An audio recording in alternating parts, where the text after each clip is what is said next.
Pemirsa, Nkosi Zulu menjadi salah satu peserta dalam misi Misi Sumud Flotilla. Ia berasal dari Afrika Selatan dan merupakan seorang guru. Pernah mengunjungi tepi barat Palestina sebelumnya, ia ingin mencoba berlayar dari Turki menuju Gaza demi menegakkan hak pendidikan yang harus diterima oleh anak-anak di Gaza.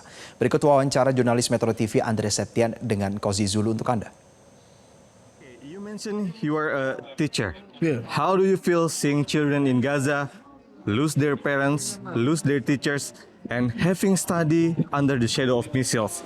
Is that one of the main reason you joined the flotilla? Yeah, basically, when I grew up in South Africa, we grew up under the apartheid system, whereby our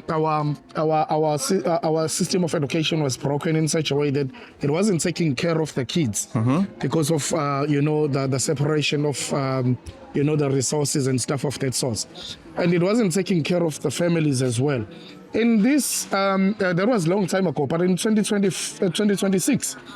It's very sad, the fact that the kids in Gaza are not granted education, which is their right. The kids in Gaza are not granted, freedom of movement, which is their right. And I had an opportunity to visit the West Bank, the occupied West Bank in Palestine last year, and I lived that firsthand. In the morning, when the kids were supposed to wake up and go to school, there were blockages. And there were what you call the checkpoints. At times, there's even walls that prevents them from going to school. It's very sad, and obviously, as a teacher and as a unionist, I have to make sure that I amplify the message to say to the governments, not only the government of Israel, if there's ever any such, but the government of the world, that education is key. The freedom to the kids and to the parents of those kids is very key.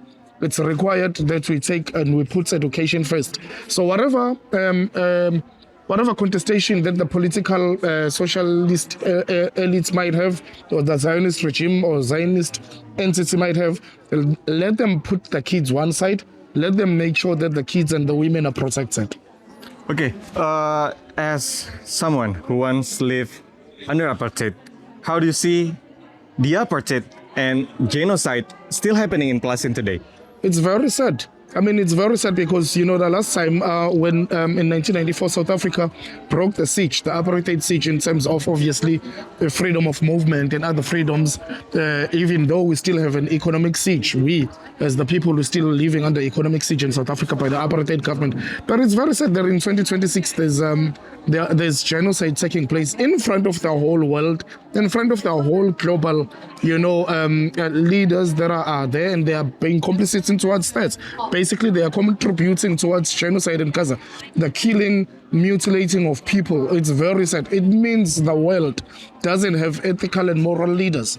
It's very sad. And we as the people, we have to take a standpoint, and a firm one, and make sure that we amplify the voices until until the siege is broken, to free the people of Gaza, to free the people of Palestine. But it's very sad that we do not have ethical and moral leaders, those that we call presidents, those that we call diplomats, and those that we call negotiators, foreign ministries, or whoever.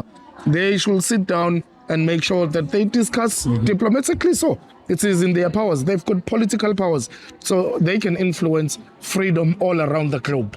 Jadi seperti itulah pemirsa bagaimana semangat yang dirasakan oleh Nkosi Zulu, seorang warga Afrika Selatan yang pernah hidup dalam apartheid, dan ia juga seorang guru yang meyakini bahwa anak-anak seharusnya tidak dilibatkan, apalagi mereka yang seharusnya mendapatkan ilmu pelajaran di sekolah ataupun di rumah mereka, tapi anak-anak di Gaza harus kehilangan orang tua, harus kehilangan guru, dan Zulu akan sangat berharap bisa sampai ke Gaza dan bertemu dengan anak-anak di Gaza, di tepi barat, untuk bisa bertemu dengan mereka dan mungkin memberikan pelajaran bagi mereka.